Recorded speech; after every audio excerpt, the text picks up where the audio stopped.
Hi, Westridge. It's Mrs. Reed from the library. I am your guest reader today, and I will be starting on chapter 9 in our book. Chapter 9 is called The Mountain. Roz was stumping her way up the mountain.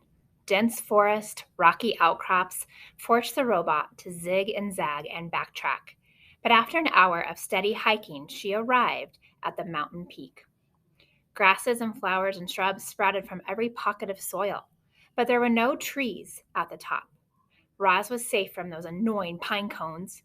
She dusted herself off and then carefully climbed up a leaning slab of stone to the very highest point of the entire mountain. The robot slowly turned her head completely around, and she saw ocean stretching to the horizon in every direction. And in that moment, Roz learned that what you and I had known since the beginning of the story. In that moment, Roz finally realized she was on an island. Roz looked down and surveyed the island. Starting from the sandy southern point, the island grew wider and greener and hillier until it finally jutted up into the rocky cone of the mountain. In some places, the mountain fell away, leaving sheer cliffs.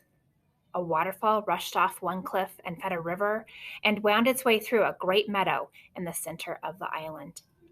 The river flowed past wildflowers and ponds and boulders and then disappeared into the forest. Can you imagine this wonderful island that she's on and all of these things that she has seen for the first time?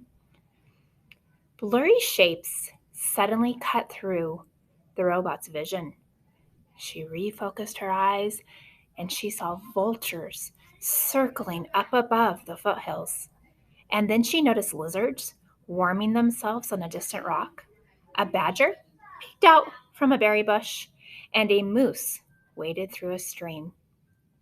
A flock of sparrows turned in perfect unison above the trees. The island was teeming with life, and now it had a new kind of life, a strange life, and artificial life. Chapter 10, The Reminder. I should remind you, reader, that Roz had no idea how she had come to be on that island.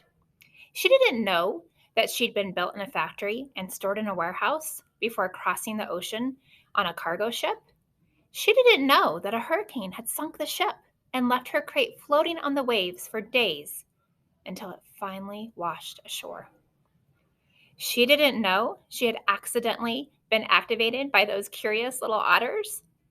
And as the robot looked out at the island, it never occurred to her that she might not belong there. As far as Roz knew, Roz stood on the peak and watched the sun sink behind the ocean. She watched the shadows spread over the island and up the mountainside. She watched the stars come out one by one until the sky was filled with a million points of light. It was the first night of the robot's life. She activated her headlights, and suddenly bright shafts of light were beaming out of her eyes and illuminating the whole mountaintop. Too bright! So she dimmed them, which means she made them a little bit darker. And then she turned them off and she sat in the darkness and listened to the chorus of nighttime chirps. Some of you may have been camping before and you hear all of those sounds in the night. That's what Roz is hearing for the first time. After a while, our robot's computer brain decided it was a good time to conserve energy. So she sat and anchored her hands on to the rocks. Her non-essential programs switched off, and then in her own way, the robot slept. Chapter 12, The Storm. Roz felt safe on the mountaintop, so she spent the next few days and nights perched on the peak. But everything changed one afternoon when a low-flying cloud crept up the mountain and Roz found herself surrounded by white. When the world faded back into view, she noticed more clouds floating past the island, and then she heard a deep rumble behind her. A deep rumble. I wonder what that is. The robot turned her head around and saw that the sky was filled with a swirling wall of darkness. Lights flickered here and there, more deep rumbles. A storm was approaching. And it wasn't just any storm. It was as fierce as one that had sent the cargo ship to the ocean floor. The wind picked up, and the first drops of rain tapped on the rowboat. It was time to go. Roz unclamped her hands and began sliding down the peak. Hot sparks flew from her body, where her body scraped against the leaning slab of stone. As soon as her feet hit the soil, she was off and running. The rain fell harder. The wind blew faster. The lightning flashed brighter. The thunder cracked louder. So much rainwater was falling and rushing, rivers of runoff started springing up everywhere. Roz splashed down the mountain, searching through the gloom for any kind of shelter. But she should have watched where she was going. Her heavy feet slipped and tripped, and she tumbled right into the mudslide. Can you imagine what's happening in your head? She tripped, and now she's in all of that mud. Our robot was helpless.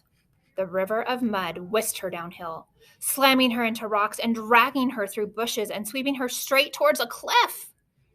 Mud was pouring off the cliff like a waterfall. Roz frantically clawed at the ground, grasping for anything she could hold on to. But the flow only carried her faster towards the edge. And just as she was about ready to plunge over the side, she came to a hard and sudden stop.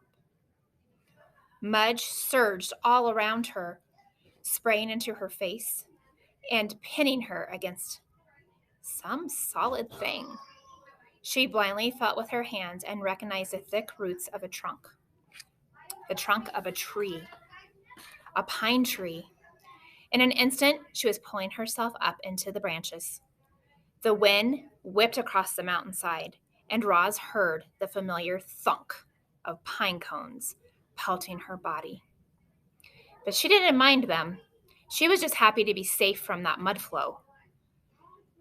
The robot locked arms and legs around the tree and waited for the storm to blow over. Can you just picture her hugging onto that tree for dear life and being just so glad that she's not sliding in all of that mud and rain now? Oh, I can't wait to hear what happens tomorrow. Bye, Westridge.